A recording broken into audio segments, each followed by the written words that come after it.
Em São Paulo, o comandante e alguns passageiros confirmaram. Um estranho objeto voador acompanhou o voo 169 da VASP. O avião estava praticamente cheio.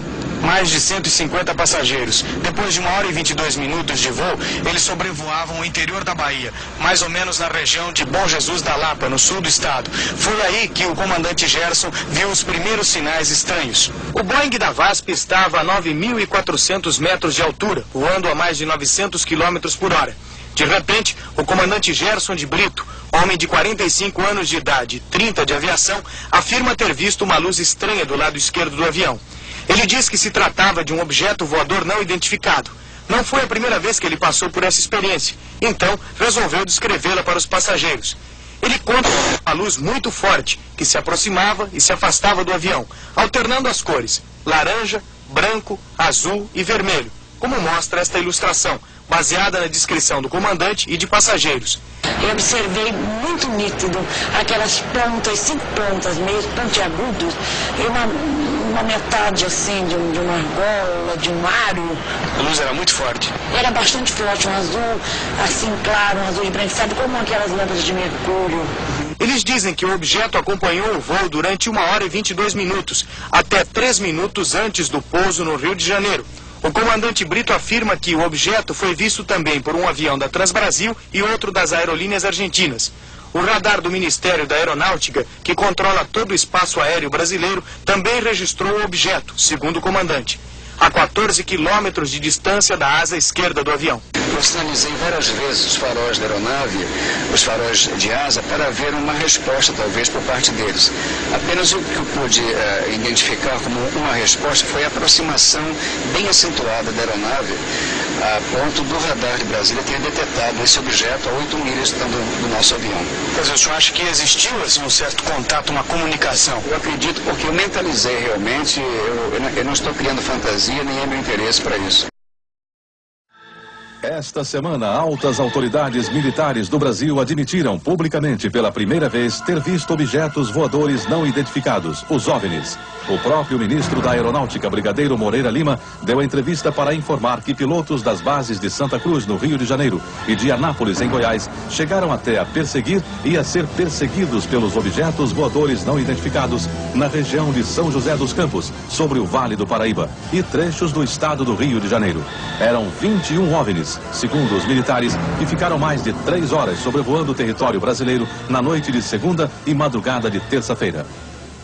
Toda vez que é detectado algum objeto não identificado, evidentemente há um processo bastante eficiente de verificar se foi alguma aeronave que está voando sem um plano de voo aprovado, etc. Mas quando se comprova que é algo diferente, as aeronaves então são acionadas. O que ocorreu foi que os radares detectaram vários objetos não identificados na área de São Paulo, São José dos Campos, Rio de Janeiro. A descoberta dos OVNIs nos céus do Brasil até que eles desaparecessem sobre o mar se deu da seguinte maneira, contado minuto a minuto. Às 8h50 da noite de segunda-feira, um ponto luminoso é detectado pela torre de controle do aeroporto de São José dos Campos. A torre pede ao comandante Alcir, que viajava com o coronel Osiris Silva, presidente da Petrobras, que fizesse uma busca visual do OVNI. 21 horas e 10 minutos. Sinais luminosos são vistos pelo comandante Alcir. Isso era uma estrela bem luminosa, de cor alaranjada, de avermelhada, parecida assim. Quando então nós informamos ao controle de São José dos Campos que iríamos prosseguir em direção a esse objeto, sei lá, ou essa luz. E essa luz simplesmente desapareceu, como se fosse uma luz que estivesse apagada. 21h14, o controle de radar de São Paulo recebe sinais sem identificação.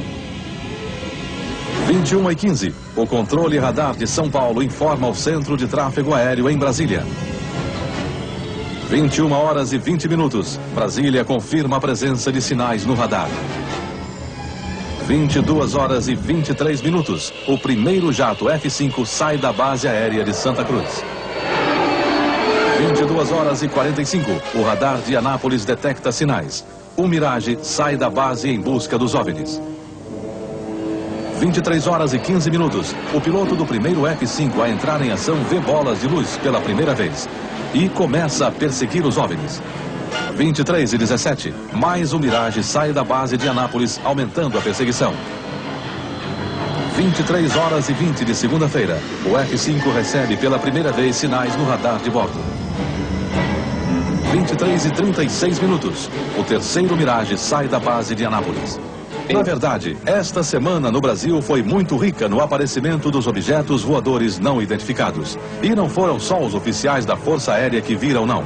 Este aqui foi registrado pelo cinegrafista amador Flávio Ferreira da Rocha. Ele filmou um OVNI na zona oeste do Rio. Estes pontos luminosos não identificados foram vistos sexta-feira em São Paulo, capital, e no interior do estado. O cinegrafista João Batista Siqueira, da TV Cultura de Maringá, Paraná, fez estas imagens do objeto não identificado quinta-feira à noite. Estas imagens foram feitas pelo cinegrafista Heraldo Canales neste fim de semana em São Paulo.